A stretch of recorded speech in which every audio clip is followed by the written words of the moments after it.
Hoje é sexta-feira! Dia de rap. Ah, dia de rap não, mas é E vai da tia também. dia de soco matinal, último soco matinal do mês de novembro. Bom dia a todos vocês. Eu sou o Brenner e você é o... Guilherme Matos. E você? Douglas Ribeiro. E começamos nessa sexta-feira maravilhosa com interessantíssimas notícias aí. Acho que algumas bem zoadas, não é mesmo? Mas com o intuito de deixá-lo mais informado aí para seu final de semana e próxima semana. E mais inteligente, claro, né? Que aqui é sempre uma discussão com esses nobres cavalheiros. Isso aí, bom dia a todos. Bom dia, Luquetes. Bom dia, Lucas. Tchau, tchau. Yeah. Bom dia, Lucas. Bom dia, Gui Carvalho. Bom dia, Brenner também. E você de casa que acompanha o Soco Matinal. Que belo bom dia do Douglas. Cara, você de casa é muito Ana Maria. Você... Alô, Colocar a você. mesinha aqui pra ele passar. Solta os cachorros, solta os cachorros. Hoje a gente vai falar de bastante coisa aí, né? A gente tem Ibovespa caindo mais de 2%, tá? Com frustração sobre pacote de ajuste fiscal. Notícia sobre o JP Morgan ali e taxa Selic, né? Perspectivas de taxa Selic muito altas. A gente já tá com isso na cabeça há muito tempo, né? Porque a gente tá informado sobre o mercado o tempo inteiro. Exato. E a notícia do Tachad, claro, né? Do nosso Fernando Grande. Tachad. Fernando Cara de cavalo. Da tributação de 10% aí, eventualmente, sobre o IR de pessoas que ganham um pouquinho mais. Mas vamos falar disso. E estatal chinesa que comprou a mina de 2 bilhões na Amazônia até rublo russo. Aqui é informação para você de casa, né? Mas antes, vamos falar dos Ásia índices, né? Vamos começar agora pelo Brasil. Ontem a gente teve uma queda de 2,40% do Ibovespa e também uma queda muito grande também do IFIX. Vou colocar um destaque maior pelo IFIX porque foi o registro de pior desempenho desse ano e também foi a maior queda desde 17 de novembro de 2022, quando o IFIX tinha caído ali algo em torno de 1,73%. Então aqui já demonstra a sensibilidade dos fundos imobiliários em relação às crises também econômicas e também a expectativas de alta de juros. E, por exemplo, mesmo que tenha, agora voltando para o Ibovespa, mesmo que tenha uma correlação positiva em relação ao dólar, a Vale e a Petrobras não conseguiram segurar a bolsa e também teve quedas ali no fechamento de quinta-feira, então levou também a bolsa também cair algo em torno de 2,40%. Chegando agora na parte dos Estados Unidos, a gente tem todos os índices subindo, principalmente ali o Nasdaq Futuro, 0,39%, e também o S&P 500 Futuro, 0,26%. Vou dar um maior destaque pelo Dow Jones, porque no acumulado do mês de novembro, ele subiu mais de 7%, muito depois ali da vitória do presidente Donald Trump, e a gente sabe que o Dow Jones é mais voltado a empresas de uma economia mais tradicional, mais velha, que é a parte industrial. Então, com o Donald Trump também entrando, ele prometeu que ia aumentar os impostos de importação ali, muito por conta ali dos produtos chineses, então isso aliviou também o mercado e trouxe expectativas positivas para o Dow Jones e também para o mercado americano. Na parte da Ásia Pacífico, a gente tem uma direção mista nessa manhã, porque o que tem subido é a bolsa da China, 0,93%, e a bolsa de Hong Kong, 0,29%, só que todos os outros índices estão caindo, principalmente ali a Nikkei do Japão. Se a gente for pegar a questão aqui do Japão, é muito por conta da inflação de novembro, que atingiu 2,6% e gerou expectativas ali para o aumento das taxas do Banco Central japonês. Então, isso pode, de alguma forma, impactar também o mercado acionário, porque aumento de taxa de juros, geralmente os investidores vão mais para ativos mais voltar ali para renda fixa, então os ativos de renda variável sofrem bastante. E outra coisa que impactou foi a valorização do iene em relação ao dólar, que chegou no seu maior patamar nesse mês e chegou ali a 150 ienes por dólar. Então, também uma valorização do iene é ruim também para as exportações do Japão. Então, isso de alguma forma também impactou os índices também nessa manhã. Agora, voltando à parte aqui da Europa, a gente tem todos os índices ali, caindo, exceto aqui a França e também o índice Xstoxx 600, que é subindo 0,02. Pegando a parte do mercado europeu, O que impactou ali é a questão mesmo da inflação da zona do euro, que ficou 2,3% em novembro, e também teve um aumento em relação a outubro, que era 2%. Então a gente percebe que isso tem preocupado bastante, e o que mais trouxe uma inflação maior foi a parte ali da Alemanha, porque é mais voltada também para a indústria. Então, se a Alemanha vai mal, toda a parte ali da Europa também tende a ter a mesma dinâmica, porque é a maior economia da Europa hoje. Na parte de commodities, a gente tem o petróleo WTI subindo 0,09%, chegando a 68,78 dólares o barril. O petróleo Brent caindo menos 0,37%. Interessante porque eles sempre andam juntos, então nessa manhã teve essa diferença, chegando a 73,01 dólares o barril. E o minério de ferro teve uma elevação ali de 1,14%, chegando a 110,26 dólares. E no final agora a gente vai para moedas e cripto, a gente tem todas as moedas subindo. É bem preocupante, ontem mesmo a gente tinha falado que o dólar bateu a sua maior cotação da história, chegando a R$6, e ele continua ainda subindo. Teve uma elevação ali durante o dia, mas a tendência que fica nessa média na casa dos R$6, subindo 1,30%. O euro subindo 0,57%, chegando a R$6,38. E o Bitcoin também subindo, tendo uma tendência de alta. Quando a gente pegou os dados, subindo 1,14%, chegando a 95.930 dólares. A única coisa que não subiu foram meus tazos da Fandangos, né? Meu Deus. Quantos anos? Aqui tem idade. Você já teve tazo, aquele tazo de lança? Aquilo devia ser uma moeda. Cara, você falou disso aí, você vira que eu lembrei que quando eu mudei pro meu apartamento agora que eu joguei meus tazos fora. Nossa! Tem uns 5 anos só. Cara, tem gente que faz coleção daquilo. Coleção, mano. Então, ele tinha uma coleção. Quis falar que tá tudo subindo, né? Então, se você não tiver nada aplicado aí, se o capital não estiver relativamente protegido, você está perdendo para alguma coisa. Porque só o real que tá caindo, né? No final, o real que se lasca. E aí, na dinâmica aqui, a gente vai para internacional agora. O que vocês preferem? Porque o ferro é grande na parte nacional. Então vamos ficar internacional, né? Mais confortável. Bom, a gente pode falar agora da estatal chinesa da Taboca, né? Exato. Mineração Taboca, que comprou a mina de Pitinga, mina conhecida por ter urânio ali, chinesa Taboca. O que vocês acham disso? Exatamente. A estatal chinesa ali, a Non-Ferrous Trade, ela fez a aquisição da mina Taboca, ali em Pitinga, né, interior do estado do Amazonas. Inclusive essa mina específica, ela é muito notória ali por conta da questão da descoberta do urânio em 1979. Então, o pessoal, tiveram deputados aí que fizeram um barraco por conta disso, inclusive, uma situação complicada. E essa aquisição ela foi no valor de 340 milhões de dólares, cerca de 2 bilhões de reais, então é muito dinheiro. E essa negociação, ela inclui 100% das transferências das ações da empresa.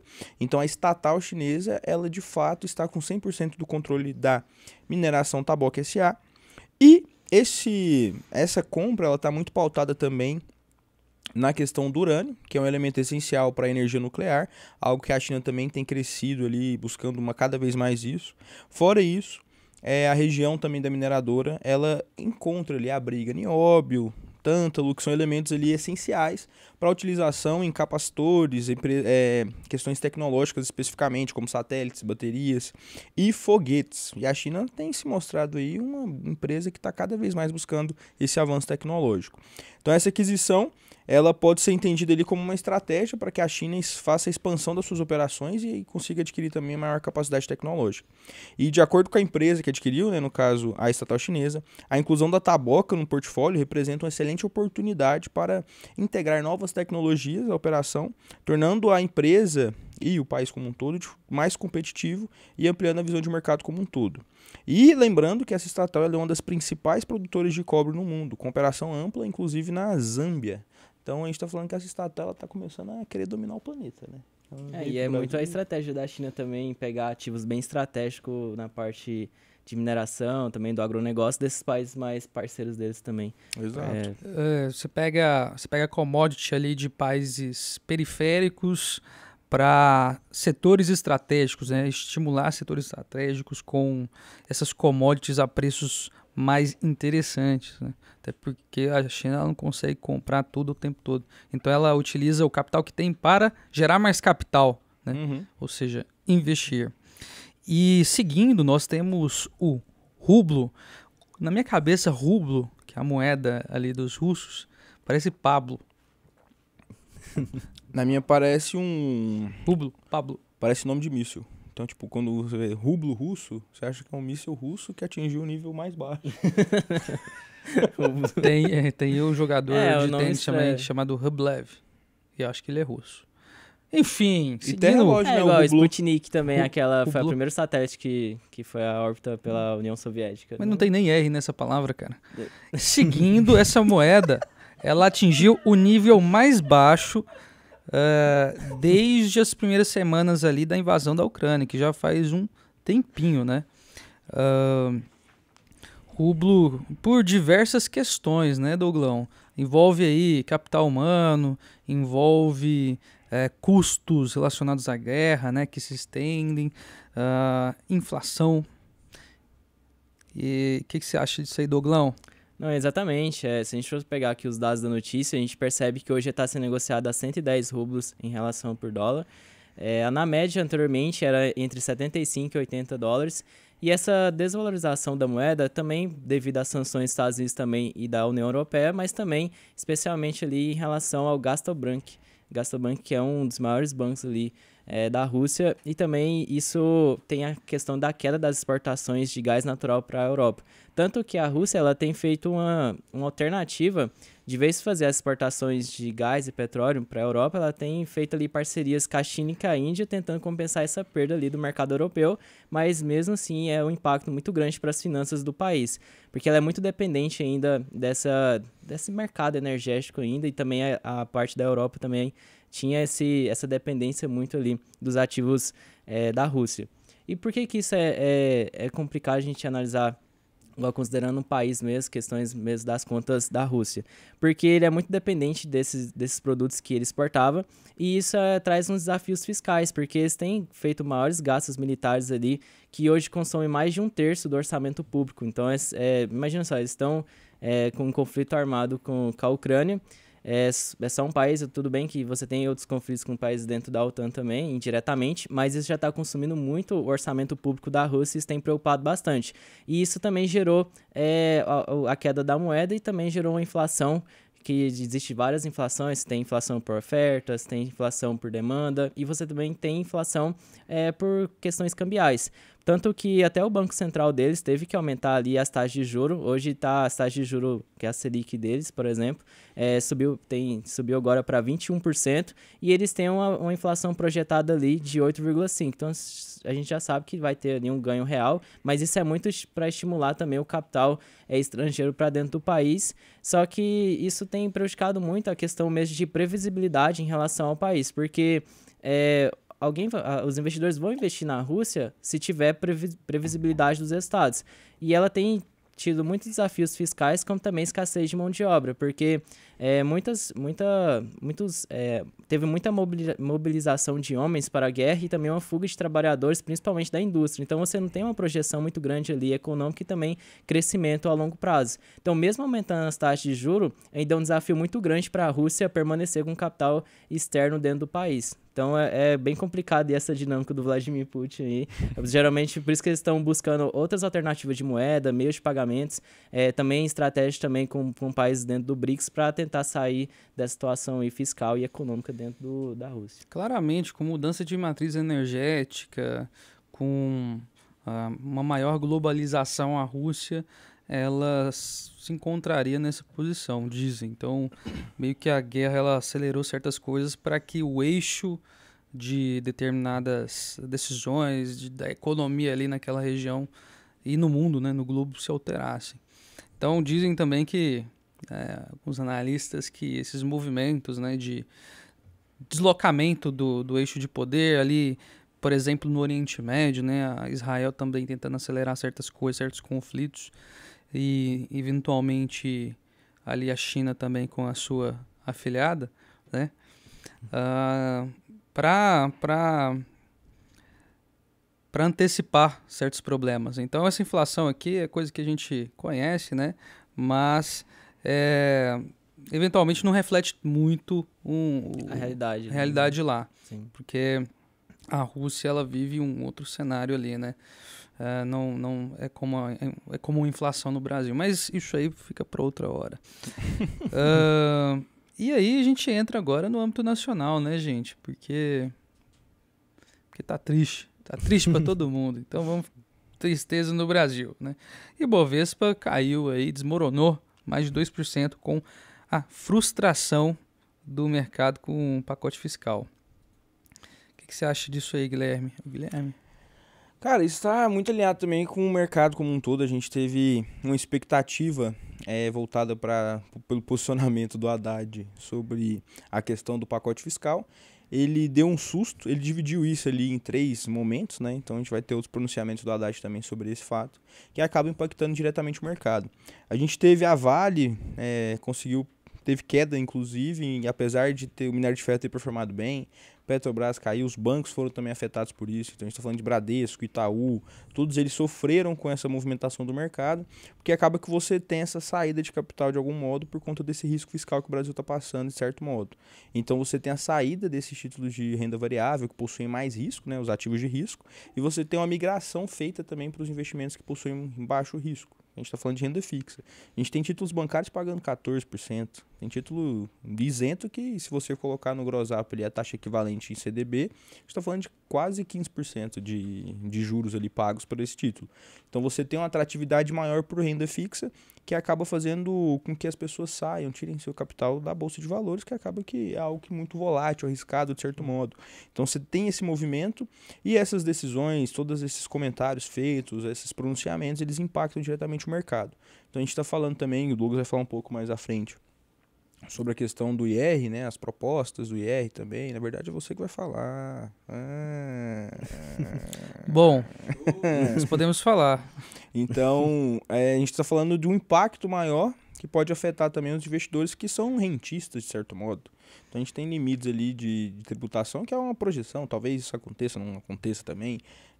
Ele deu um spoiler, né? O Haddad está nesse modelo agora. Tudo isso está interligado. Está tudo com interligado, é spoiler. tudo sobre expectativa aqui. Tudo né? sobre expectativa. Então, se as pessoas têm expectativas negativas sobre a renda variável no curtíssimo prazo, no curto prazo, elas vão migrar para outra classe de ativo.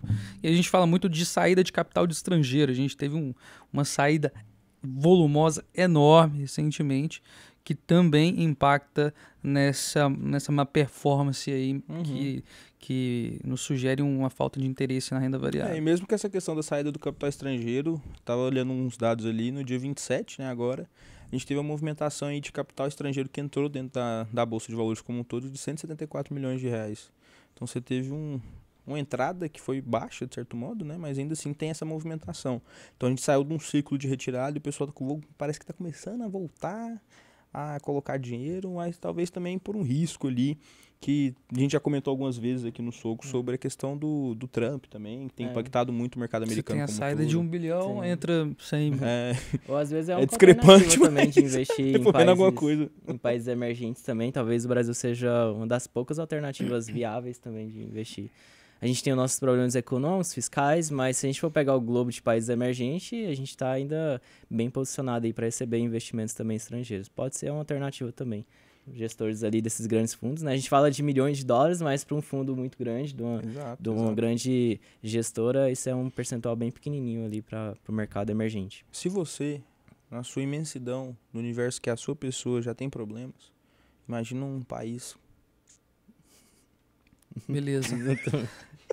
E linkado a isso, a gente tem a JP Morgan, tá? que viu uma taxa Selic de 14,25%. Eu já vi essa história se repetir, tá? Não vou dizer que não vai chegar, mas há um mês atrás, a gente já estava vendo ali na curva de juros a Selic beirando os 13,2. Há 2 semanas atrás, a Selic beirando os 13,8, 14. Então, assim, essas previsões aqui, elas se aproximam do que o mercado já está precificando na economia real.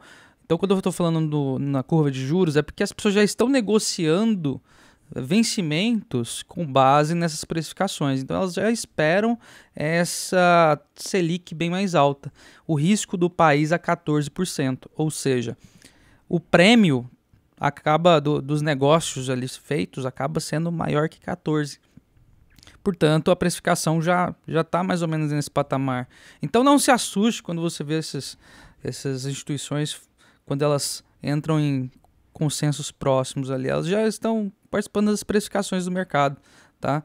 Então, acho que nada novo aqui no afegão, para afegão médio. Igual eu tava comentando também, a questão do CDB, pô, a gente já tem título pagando isso já. Então você já tem uma antecipação desse pagamento dessa taxa por conta dessa precificação que é feita pelo mercado.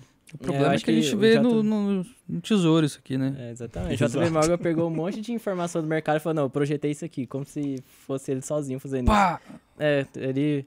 Todo mundo já estava precificando isso. A gente pega juros DI mesmo, que é os juros futuros de negociação, já tem vencimentos para 2025 com taxas bem próximas a essa. E se a gente for pegar alguns dados mesmo da notícia que ajuda a trazer maior embasamento também dessas projeções do banco, ele fala que o impacto ali do pacote no crescimento da economia de 2025, o pacote a questões ali fiscais também que o Haddad trouxe essa semana, o banco prevê previsões menores do que as oficiais. Por exemplo, ele tem aqui a 15 bilhões de reais contra 30,6 bilhões que foi estimado pelo governo. Então, pela metade ali que eles projetam também que vai ter maior crescimento.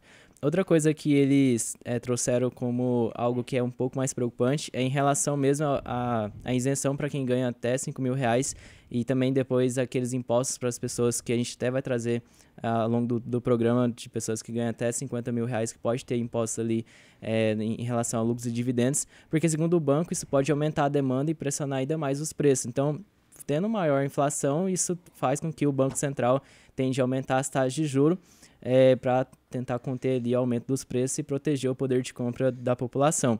Tanto que o JP Morgan ele espera ali que o Banco Central aumente a taxa de juros em 1 ponto percentual já na próxima reunião, que é entre os dias 10 e 11 de dezembro.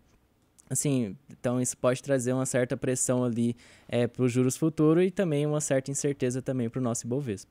Pensa se o Banco Central vê essa previsão do JP Morgan. Exatamente. Então, você fica... Tem que, assim, é importante essas instituições financeiras, mas se a gente fosse considerar, é muito otimismo também deles aumentar 1 ponto percentual já na próxima reunião. Talvez ia ser uma mudança muito grande, uma mudança monetária ali muito, muito grande, política mesmo, mas é uma projeção, né? Em projeção você tem muita brecha para errar também. Então pode ser apenas uma foto dessa semana. O Brasil é muito dinâmico, né? Tem semanas que a gente está vendo o Ibovespa subindo, as empresas reportando bons lucros, então todo mundo vendendo bem o Brasil, e tem semanas que é o caos que é colocado, né? Então pode ser apenas uma projeção aqui de um caos, mas que pode não acontecer. Essas projeções expectativas são boas para calçar a sandalinha da humildade. Como pode acontecer também, tá? Então não vou falar que não vai, nem que vai.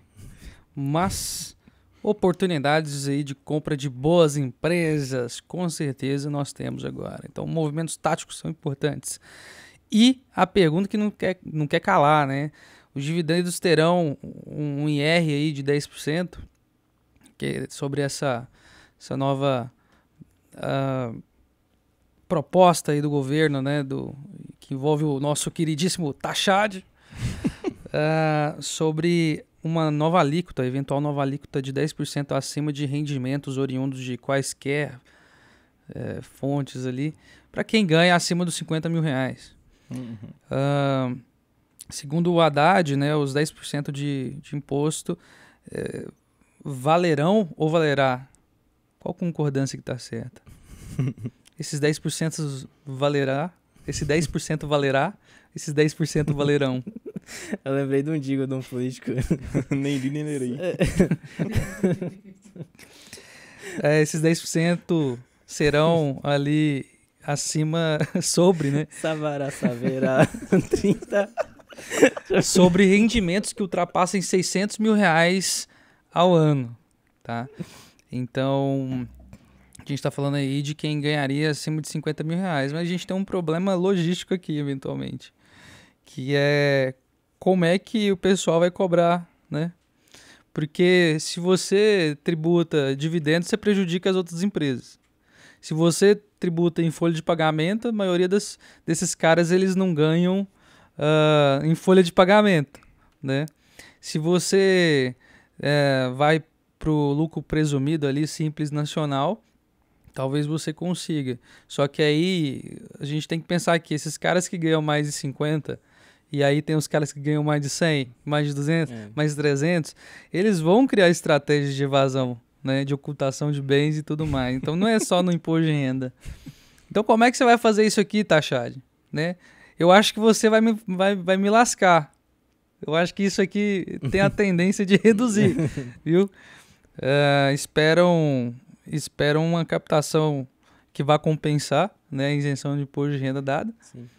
E tem uma coisa que é preocupante, se a gente for pegar, porque que o imposto não será incidido diretamente sobre os investimentos, mas toda a renda que é obtida até de classes de ativos que hoje tem isenção. Então, se a gente for pegar aqui até as debêntures incentivadas, que hoje as pessoas só investem em debêntures incentivadas, muito por conta ali da isenção do imposto de renda. Então, vai ser não vai ser diretamente dos investimentos, mas toda a renda que vai compor até dessas classes de ativo vai entrar dentro da base de cálculo. Então, indiretamente, ele também está tributando as debêntures incentivadas. Não só debêntures incentivadas, como LCI, LCA, CRA, CRI. Então, assim, é algo que é bem preocupante, né? Porque um dos incentivos que a gente tem fiscais para investir nesses setores é justamente essa alíquota aí reduzida ou então isenção do imposto de renda. Debênture desincentivada e tadinho do Barsi, né? Pagar. E outra coisa que a gente pode pensar, isso até entra também na parte dos fundos imobiliários. O fundo imobiliário, ele não é lucro e dividendo, ele é rendimento. E dentro da composição fiscal, rendimento não entra com lucros ou distribuição. Então, o rendimento ele é isento mesmo. Então, assim, tem produtos aqui de renda fixa que pode ser rendimento. Então, assim, até questões de jurídicas também vai ter que entrar para reduzir essa parte. Ele pouco se importou, né? Né? Ele mandou sobre o conjunto de rendimentos. Vamos ver o que a gente faz depois. Aí um cara desse paga um bom tributarista e ele se safa disso aqui, né? Então, vamos ver o que acontece, né? Seguindo, para uma notícia não tão irrelevante. Calma, comentário. Agora comentário. Não, eu não quero falar comentário. Vocês não entenderam que eu sou o apresentador hoje. Tá chade, ó. Tá cheio. Tá cheio os comentários. Vamos falar dos comentários então, galera. Mudou de ideia. Que eu não sou um autoritário assim, não. Sigamos. Vai lá, Douglas. Bom, meu comentário vai ser do GNTSLM. Nossa, o nome dele é muito... GNT. GNT.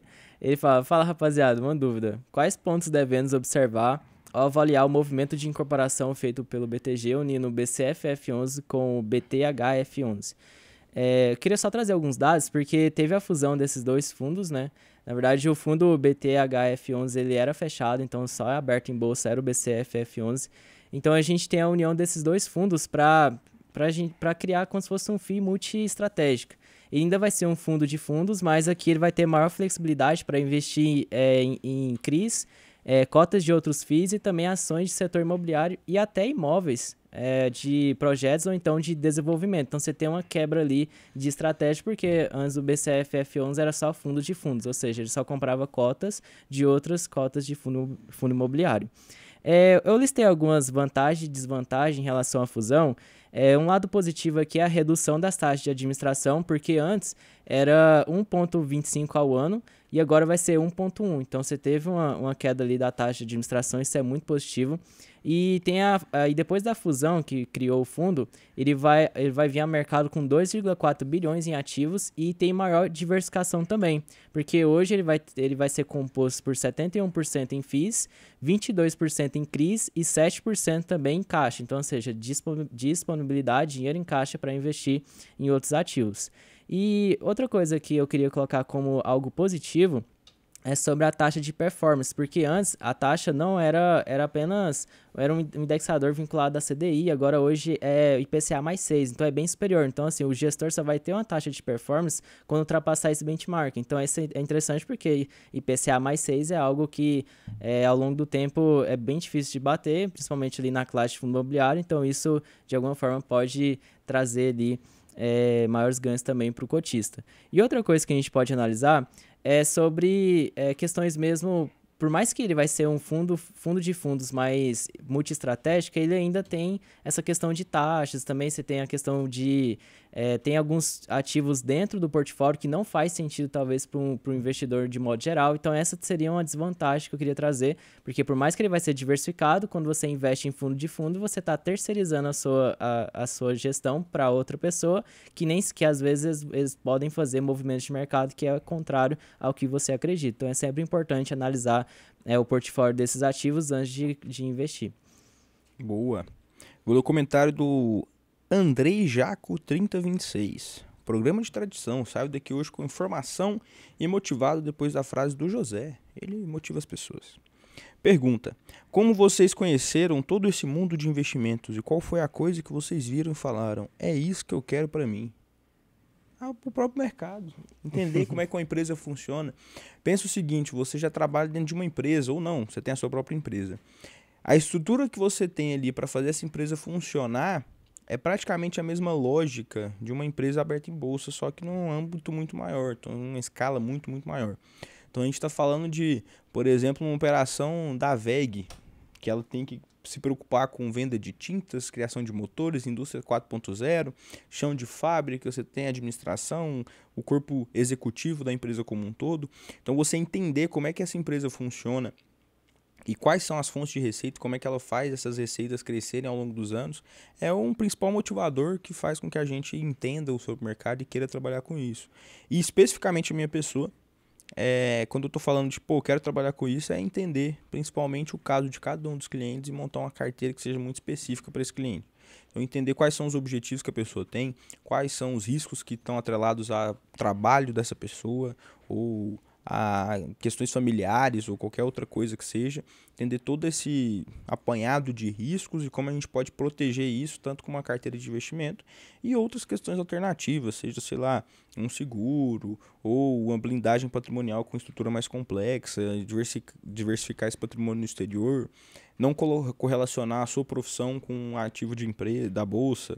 Então, olhar muito para essa sobreposição de risco. Então, conseguir levar uma solução muito personalizada para você é algo que me motiva muito e que faz sentido para o que eu quero para minha vida. Então, essa foi minha motivação. Boa. Que lindo, cara. Ai, que fofo. Incrível. Incrível. No meu caso só foi acontecendo. Então, uma pessoa precisava de saber sobre um ativo, de outro, e aí eu tinha que estudar e tinha que falar. Quando eu vi, eu estava nesse vortex do mundo dos investimentos, ajudando as pessoas. Sim. Tem uma... Então você quer me cortar, Douglas, quando eu tô falando da minha vida? Ah, você quer me calar? Você quer me calar? Não, mas sobre... Então não tem muito disso assim, muitas vezes, é isso que eu quero pra mim. Acho que isso é uma visão muito romântica. Você tem um amor para a sua vida e o amor da sua vida. Reflita sobre isso. Vixe. Enfim. Agora, Douglas, Tem muito... com a palavra, Douglas. Tem muito essa... Só queria pegar essa parte que você falou sobre a vida mesmo, vai te levando nos caminhos. Tem muito sobre isso também. Às vezes, você... Vou dar um exemplo. Tem muitas crianças que querem se tornar jogador de futebol, por exemplo. Só que às vezes a vida te faz, poxa, você é muito bom em outra área. Então, assim, por mais que você tenha um sonho de se tornar um atleta, às vezes você pode também se tornar o Beckham um ótimo profissional. dos investimentos, ao invés do Beckham. Não sei se você conseguiu perceber a magnitude disso tudo, mas ele tá falando a história dele, tá? Não, mas é um pouquinho sobre isso. Aí estragou o final, né? É um pouquinho sobre isso aí. Às vezes a vida vai te dar oportunidades ali de você se destacar em outras áreas. Então, foi a mesma coisa que aconteceu indiretamente comigo.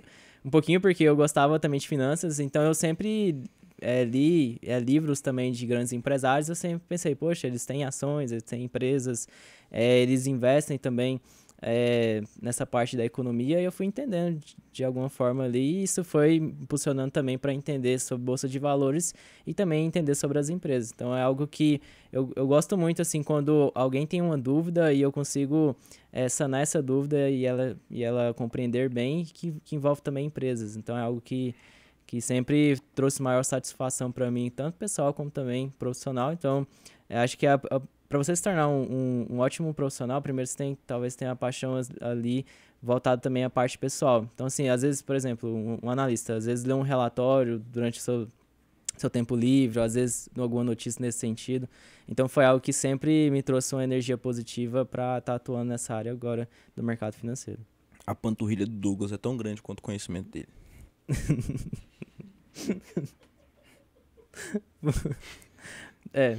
Acho que agora nós temos para ir para... tem alguma... notícias... Não vamos falar de tô indo. umas notícias não tão... Irrelevantes. A Amazon, ela pode comprar 250 milhões de dólares em Bitcoin. Essa estratégia da Amazon pode estar muito alinhada com a estratégia da MicroStrategy também, né, Douglas? Não, exatamente. Isso aqui vem muito sobre questões ali que, por exemplo, em novembro de 2024, nesse mês agora, a gente percebe que teve uma aquisição ali de 39,2 milhões e também as empresas, como o Guilherme tinha falado, também teve outras empresas que teve esse mesmo movimento, que foi a empresa de mineração, a empresa SOS, a LTDA, você tem também a Rumble, que é a plataforma de stream, e também a exemplo da MicroStrategy, que também tem o Bitcoin nesse balanço. Por que eu quis trazer esse dado primeiro? Porque esse avanço também demonstra também a confiança até das empresas também com Bitcoin, porque uma moeda mesmo, ela precisa ser expressa em valor, ter unidade de conta e também ser um ativo de valor também. Então o Bitcoin ele já era aceito pela sociedade, já era expresso em valor, você tem unidade de conta, mas ainda não era um ativo de valor. Então, assim, hoje as empresas já estão utilizando isso também como reserva ali dentro do seu caixa, dentro do seu balanço. Então, isso aqui é um movimento bem interessante. Isso aqui vem muito em relação também aos anúncios ali as promessas, na verdade, não foi anunciado, mas promessas futuras que o presidente Donald Trump tinha falado ali para o mercado cripto, que ia criar uma reserva de valor em Bitcoin. Então, mesmo criando ali uma reserva de valor, as empresas já estão antecipando esse movimento. Então, é interessante também analisar como o Bitcoin está chegando assim, está sendo notado agora, né? E é o que eu tinha falado daquela conversa que a gente teve hoje de manhã. Qual a probabilidade que a gente tem dessas empresas estarem fazendo essas reservas em Bitcoin, conseguirem algum benefício tributário, algum benefício fiscal nos Estados Unidos, após possíveis cumprimentos ali das promessas feitas pelo Donald Trump? Então é uma coisa que vale ser refletida, vale a pena você pensar sobre isso. Exatamente. Fica a reflexão aí, né? Entendi, a pausa foi pra gente Refletir. O Michael Saylor lá continua comprando Bitcoin. Mas isso não quer dizer que você tem que comprar Bitcoin agora. Porque se esse pessoal estiver especulando loucamente, eles vão derreter o criptoativo. Eles vão derreter. E eles virão derreter. Então tome cuidado, tá? Não entre Valerá nada ou valerão nada? Valerá nada, né? O Bitcoin valerá nada. Gente, eu não sou ruim em português assim, não. Sabe? É porque hoje é sexta. O Breno me contou que fazia muitas redações, notas boas também na escola. Eu tive uma professora de redação particular, paguei. Assim, não tinha grana, era dinheiro que sobrava para eu passar no Enem. Que eu era muito ruim em redação. Isso lá em 2013 ou 12, não lembro. E aí, era uma mulher que ficava assim, eu tinha que convencê-la, ela era petista e tal, apoiava muito a MST, mas assim, o problema não é ser, é muito, é tipo, apoiar muito, a vida da pessoa era falar sobre isso, só que ela era muito boa de escrita, era uma ótima professora. Eu ia pra casa dela, ficava fumando um cigarro, e aí eu tinha que convencer ela, né, de que eu conseguia escrever dentro das ideias dela, pra ela não me criticar, só que eu não acreditava em nada que ela falava. Então foram 2 meses ali de exercícios de escrita e de convencimento textual impagáveis. Um beijo, não lembro mais o nome dela. mas foi incrível pra minha vida. Bom, seguindo, acho que a gente pode ir pro final, né? A gente fala um pouquinho de futebol, mas o Vila Nova, ele não conseguiu nada, então não tem interesse nenhum nessa pauta. Bom, eu vou dar uma... Esse aqui é um dos clubes mais interessantes ali da Argentina, na verdade global mesmo, que é o Boca Juniors. Eu quis trazer aqui uma... É nessa câmera? Pode ir nessa câmera mesmo, fechar Dá o close dele. Dá um close aqui, então, na minha... No meu... Assim, ó, hoje o Boca Juniors é muito famoso pelo uniforme dele, que é azul e dourado, só que nem sempre foi assim. O Boca Juniors tem a maior rivalidade com o River Plate, mas desde a sua fundação ele também tinha uma rivalidade muito interessante ali com o Racing Clube. E por que ele teve que escolher o uniforme azul dourado? No caso, os dois clubes queriam utilizar ali os uniformes, só que teve uma aposta na época. E quem perdesse o jogo, quem ganhasse o jogo, ficaria com o uniforme azul e branco. Só que aí, no caso, quem fez a aposta aqui no início foi o Boca Juniors, ele perdeu o jogo e ele teve que buscar outra alternativa de uniforme. Aí o que eles pensaram? Poxa, então eu vou criar um uniforme aqui azul com dourado pra homenagear também a Suécia. Porque na época a Suécia tinha muitos suecos também que eram amigos dos argentinos.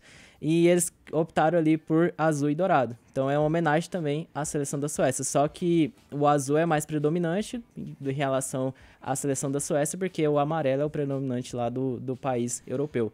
Então, que é uma curiosidade, então nem sempre o Boca Juniors utilizou as mesmas cores ali, azul e dourado. No início ali, na sua fundação em 1905, quando pega ali até a cidade do bairro de La Boca, era azul e branco. Então, quem tirou o azul e branco foi o Racing. Então, se você torce pro Racing, então fica essa curiosidade que você tiraram os uniformes que era, na verdade, do Boca Juniors. E parece que o Douglas tem alguma coisa com você por causa disso. Não, mas é incrível. Não, mas o uniforme do Boca Juniors é bonitão. É massa. É massa. Dourado de cerveja. Bom, pessoal, sigamos para o fim? Sim, Sigamos. é hora de dar tchau. Sigamos para o fim. Pra não pensar em você, a solidão machucar. E aí, pessoal, vocês têm um recado final nessa sexta-feira que será incrível, de muito trabalho pra todo mundo. Eu vou repetir meu recado final. Deixa Faça o o like. expediente alcoólico no mesmo expediente de trabalho do seu. Deixa o like também no canal e mais tarde tem Lucros Dicos também. Isso Vem é com nós. É mais cedo. É mais cedo, tá? Então pra você em torno ali... Mais tarde, só que é mais cedo. De 3 a 6 horas, a gente vai estar fazendo... Entre 3 e 6 a gente vai estar lá fazendo lucros líquidos. Beijo pra vocês. Até mais. Tchau.